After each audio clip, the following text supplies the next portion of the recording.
نحمدہ ونصلی ونسلم علی رسولہ الکریم۔ وضو کا بیان۔ وضو کرنے والے کو چاہیے کہ وضو کرتے وقت قبلے کی طرف منہ کر کے کسی اونچی جگہ پر بیٹھے کہ چھینٹیں اوپر نہ پڑیں۔ یہ بالکل صاف صاف لکھا ہوا ہے، اس میں سمجھانے کی بہت کم ضرورت ہے، ٹھیک ہے۔ اونچی جگہ پر بیٹھ کر کے وضو کرنا چاہیے تاکہ چھینٹیں نہ اڑیں۔ ہم لوگ جو آج کل بیٹھتے ہیں، یہ اونچی جگہ پر بیٹھنا نہیں ہوتا ہے۔ بیٹھتے تو اونچا ہے لیکن پیر کہاں رہتا ہے؟ نیچے ہی رہتا ہے۔ تو اکڑو بیٹھنے کے لیے یہاں کہا جا رہا ہے، اکڑو بیٹھے آدمی تاکہ چھینٹا جو ہم کلی کر رہے ہیں، وضو کر رہے ہیں، اس کا چھینٹا اوپر نہ پڑے۔ اور وضو شروع کرتے وقت بسم اللہ کہے اور سب سے پہلے دونوں ہاتھ گٹوں تک دھوئے، پھر 3 دفعہ کلی کرے اور مسواک کرے۔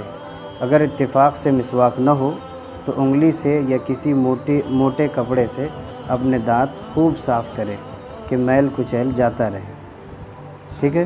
انگلی سے مسواک نہ ہو تو انگلی سے منہ پر مل لے۔ اگر روزہ نہ ہو، غرغرہ کر کے اچھی طرح منہ میں پانی پہنچائے، ٹھیک ہے۔ روزے کی حالت میں ایسا نہیں کرنا ہے۔ اگر روزہ ہو تو غرغرہ نہ کرے کہ شاید کچھ پانی حلق میں چلا جائے، اس سے کیا ہوگا؟ روزہ ٹوٹ جائے گا۔ بہت سے لوگ یہ سمجھتے ہیں نا کہ غلطی سے کچھ کھا لینے سے روزہ نہیں ٹوٹتا ہے، ایسا سوچتے ہیں نا۔ وہ غلطی نہیں ہے بلکہ بھولے سے اگر کوئی چیز کھا لے آدمی روزے کی حالت میں تو روزہ نہیں ٹوٹتا، لیکن غلطی سے کھا لے کہ چباتے چباتے اس کو حلق میں اندر کرنا مقصد نہیں تھا، بس کسی چیز کو چبا رہا تھا، اچانک وہ اندر ہو گئی، تو اس سے روزہ ٹوٹ جائے گا۔ اسی طرح کلی کر رہا تھا، کلی کرتے کرتے اس نے گرگرہ کر رہا زیادہ، حلق میں 1-2 قطرہ پانی اتر گیا، وہ روزہ ٹوٹ جائے گا۔ لیکن اگر کسی نے 1 گلاس پانی پی لیا، بھولے سے پی لیا تو روزہ نہیں ٹوٹے گا۔ یہ مطلب ہے بھولے اور غلطی سے، سمجھنا ہے اس کو۔ پھر 3 بار ناک میں پانی ڈالے اور بائیں ہاتھ سے ناک صاف کرے، ٹھیک ہے۔ سیدھے ہاتھ سے ناک صاف نہیں کرے گا، لیکن جس کا روزہ ہو وہ جتنی دور تک نرم گوشت ہے اس سے اوپر پانی نہ لے جائے۔ یعنی ناک میں جو پانی ڈالتے ہیں تو بہت تیزی سے ڈالتے ہیں نا، تو اتنی تیزی سے نہ ہو کہ اندر اگر سانس لے لیں تو نرم ہڈی سے اندر پانی پہنچ جائے۔ اب نرم ہڈی سے اندر اگر پانی جائے گا تو سیدھے حلق میں جائے گا، اس سے بھی روزہ ٹوٹ جاتا ہے۔ اس لیے جس کا روزہ ہو وہ نرم گوشت تک پانی ڈالے، اس سے اوپر پانی نہ لے جائے۔ پھر 3 دفعہ منہ دھوئے، یعنی چہرہ دھوئے۔ منہ سے مراد چہرہ، منہ مت دھونے لگ جانا۔ سر کے بالوں سے لے کر ٹھڈی کے نیچے تک، اور ایک کان کی لو سے دوسرے کان کی لو تک سب جگہ پانی بہہ جاوے، اس طرح دھوئے۔ 3 دفعہ چہرہ اس طرح سے دھوئے، سمجھ گئے نا؟ یہاں سے یہاں تک یہ ٹھڈی ہے، اس سے نیچے یہ جو ہڈی ہے، اس سے نیچے کا حصہ اس میں داخل نہیں ہے بلکہ صرف یہ والا حصہ۔ دونوں ابروؤں کے نیچے بھی پانی پہنچ جائے، کہیں سوکھا نہ رہے، یہاں بھی۔ پھر 3 دفعہ داہنا ہاتھ کوہنی سمیت دھوئے، پھر بایاں ہاتھ 3 دفعہ کوہنی سمیت دھوئے۔ کوہنی کس کو بولتے ہیں؟ کوہنی سمیت دھونے کا مطلب یہ ہے کہ یہ جو ہڈی ہے اس کو بھی دھوئے اوپر تک، ایسا نہ ہو کہ اس سے نیچے دھو لیتے، اس سے وضو نہیں ہوتا۔ پھر 3 دفعہ دائنا ہاتھ کوہنی سمیت دھوئے، پھر بایاں ہاتھ 3 دفعہ کوہنی سمیت دھوئے، اور ایک ہاتھ کی انگلیوں کو دوسرے ہاتھ کی انگلیوں میں ڈال کر خلال کرے، ایسے، ٹھیک ہے۔ اگر عورت ہے تو انگوٹھی، چھلا، چوڑی جو کچھ ہاتھ میں پہنے ہو ہلا لے گے کہ کہیں سوکھا نہ رہے۔ جیسے انگوٹھی ٹائٹ ہے تو اس کو ہلا لے، اگر کوئی مرد بھی انگوٹھی پہن کے رکھا ہے تو اس کو ہلا لے، تاکہ ایسا نہ ہو کہ انگوٹھی ٹائٹ ہونے کی وجہ سے انگوٹھی کے اندر والا حصہ نہ بھیگے، تو اس سے وضو نہیں ہوگا اگر نہیں بھیگے گا تو۔ اسی طرح اگر عورت ہے تو چوڑی پہنی ہے یا چھلا پہنا ہے تو اس کو ہلا لے تاکہ پانی اندر تک پہنچے۔ پھر ایک مرتبہ سارے سر کا مسح کرے، پھر کان کا مسح کرے، سر کا مسح کرے پھر کان کا مسح، اندر کی طرف سے کلمے کی انگلی سے، کلمے کی انگلی کون سی ہے؟ شہادت کی انگلی کو، اس انگلی کو کلمے کی انگلی کہتے ہیں، اور کان کے اوپر کی طرف انگوٹھوں سے مسح کرے۔ کان کا مسح کرنا ہے اندر کی طرف سے کلمے کی انگلی سے، یعنی اس سے یہ اندر والا حصہ، اور اوپر والا حصہ باہر کا حصہ یہ انگوٹھے سے کرنا۔ پھر انگلیوں کی پشت کی طرف سے گردن کا مسح کرے، اس والے حصے سے گردن کا مسح کرے، لیکن گلے کا مسح نہ کرے۔ گلا کیا ہے؟ یہ اس حصے کا مسح نہ کرے کہ یہ برا اور منع ہے۔ گردن کا مسح نہیں کرنا ہے، بلکہ کس کا مسح کرنا ہے؟ گردن کا مسح کرنا ہے، گلے کا مسح نہیں کرنا، گردن یہ کہلاتی ہے۔ کان کے مسح کے لیے پانی کی ضرورت نہیں ہے، سر کے مسح سے جو بچا ہوا پانی ہاتھ میں لگا ہے وہی کافی ہے۔ سر کے مسح کے لیے یہ 3 انگلی استعمال کرنا ہے، سیدھا لے جانا ہے اور واپس لے کے آنا ہے، اور اس کے بعد اس انگلی سے، شہادت کی انگلی سے کان کے اندر کے حصے کا مسح کرنا ہے، اور انگوٹھوں سے کان کے اوپر کے حصے کا مسح کرنا ہے۔ الگ سے پانی لینے کے لیے ضرورت نہیں ہے کہ کان کے مسح کے لیے الگ سے پھر پانی لے پھر بلکہ سر کے مسح کے لیے جو پانی لیا تھا وہی کافی ہے۔ 3 بار داہنا پاؤں ٹخنے سمیت دھوئے، پھر بایاں پاؤں ٹخنے سمیت 3 دفعہ دھوئے، اور بائیں ہاتھ کی چھنگلیا سے پیر کی انگلیوں کا خلال کرے۔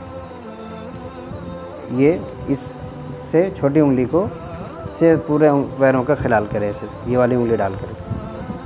آئی بات سمجھ گئے ہو؟ کچھ بولتے ہی نہیں ہو۔ انگلیوں کا خلال کرے، یہ وضو کرنے کا طریقہ ہے، لیکن اس میں بعض باتیں ایسی ہیں کہ اگر ان میں سے ایک بھی چھوٹ جائے یا کچھ کمی رہ جائے تو وضو نہیں ہوتا۔ یہ سب سنت طریقہ ہے اس طرح سے وضو کرنا، لیکن ان میں سے بعض چیزیں ایسی ہیں جن میں سے اگر کوئی ایک چیز چھوٹ جائے تو وضو نہیں ہوتا، اس کو بتا رہے ہیں۔ جیسے پہلے بے وضو تھا، ایسے ہی اب بھی بے وضو رہے گا چھوٹ جانے سے۔ ایسی باتوں کو فرض کہتے ہیں، ایسی چیزوں کو کیا کہتے ہیں؟ فرض کہتے ہیں۔ اس تعریف کو خوب یاد رکھو، یعنی اس بات کو خوب سمجھو کہ اس کو فرض کہتے ہیں جس کے چھوڑ دینے سے وضو مکمل نہیں ہوتا۔ اور بعضی باتیں ایسی ہیں کہ ان کے چھوٹ جانے سے وضو تو ہو جاتا ہے، لیکن ان کے کرنے سے ثواب ملتا ہے، یعنی وہ عمل کرنا چاہیے، اس سے ثواب ملتا ہے، لیکن وضو ہو جاتا ہے نہیں کرے تو۔ اور شریعت میں ان کے کرنے کی تاکید بھی آئی ہے۔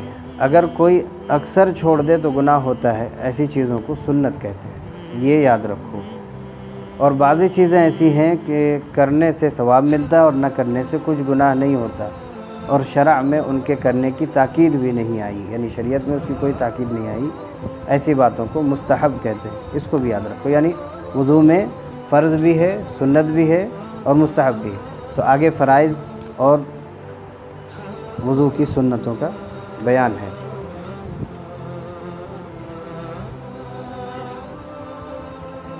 ٹھیک، وضو کے فرائض۔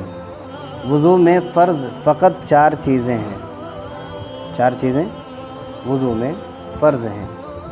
پہلا ہے 1 مرتبہ سارا منہ دھونا، یعنی 1 دفعہ پورا چہرہ دھونا، سر کے بالوں سے ٹھڈی کے نیچے تک، ایک کان کی لو سے دوسرے کان کی لو تک، اس کو لو کہتے ہیں، یہاں سے دھونا ہے۔ ایک مرتبہ، دوسرا ہے 1 مرتبہ کوہنیوں سمیت دونوں ہاتھ دھونا۔ تیسرا 1 بار چوتھائی سر کا مسح کرنا۔ چوتھائی سر کیا ہے؟ سر کو 4 حصوں میں تقسیم کریں گے تو اتنا حصہ چوتھائی کہلاتا ہے۔ اتنا حصہ ضروری ہے کہ اس پر ہاتھ پھیر لیں۔ 1 مرتبہ ٹخنوں سمیت دونوں پاؤں دھونا۔ بس فرض اتنا ہی ہے کہ اگر کوئی اتنا بھی کر لے تو فرض ادا ہو جائے گا۔ اس میں سے اگر ایک چیز بھی چھوٹ جائے یا کوئی جگہ بال برابر سوکھی رہ جائے تو وضو نہ ہوگا۔ ہاتھ دھو لیا، ہاتھ دھوتے دھوتے اس حصے میں پانی نہیں پہنچا، یہ جگہ سوکھی رہ گئی تو وضو نہیں ہوگا۔ آ گئی بات سمجھ؟ بہت سو کا رہ جاتا ہے۔ ٹخنا دھویا، پیر دھویا تو ٹخنے کے اوپر والا حصہ جو ٹخنا ہے وہ نہیں دھل پایا، یا ایڑی پیچھے سے سوکھی رہ گئی، جلدی جلدی بس نل میں ایسے سے پانی پیر کر لیا تو پیچھے کا حصہ سوکھا رہنے کا اندیشہ ہے۔ اگر یہ وہ جگہ سوکھی رہ گئی پیر کی جگہ تو وضو نہیں ہوگا۔ وضو کی سنتیں: نمبر 1، گٹوں تک ہاتھ دھونا، یعنی وضو کرنے کے لیے آدمی کو کیا کرنا چاہیے؟ سب سے پہلے دونوں ہاتھ گٹوں تک دھوئے۔ پھر ہے دوسرا بسم اللہ کہنا۔ تیسری سنت ہے کلی کرنا۔ چوتھی سنت ہے ناک میں پانی ڈالنا۔ پانچویں سنت ہے مسواک کرنا۔ چھٹی سنت ہے سارے سر کا مسح کرنا۔ اور ساتویں سنت ہے ہر عضو کو 3 مرتبہ دھونا۔ ایک دفعہ دھونا فرض ہے اور 3 دفعہ دھونا سنت ہے۔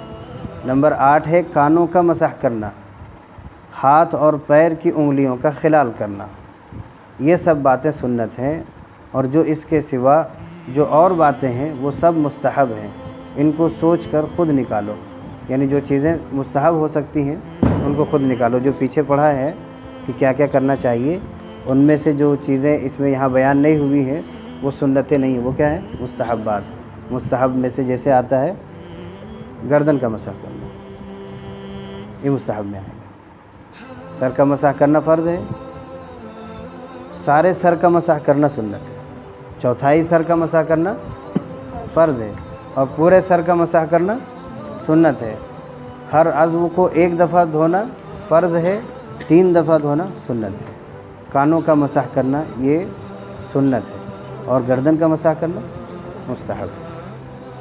ہاتھ پیر کی انگلیوں کا خلال کرنا یہ بھی سنت ہے۔ داڑھی کا خلال کرنا یہ بھی مستحب میں آئے گا، چونکہ داڑھی اگر نہیں بھیگی تب بھی وضو ہو جائے گا، اس لیے کہ بھگانا اندر کے حصے کو ہے، بس یہ چمڑے کو، داڑھی کا بھگانا ضروری نہیں ہے، بس داڑھی کا خلال کر لیا جائے اس طرح کر کے کافی ہے۔ ٹھیک ہے۔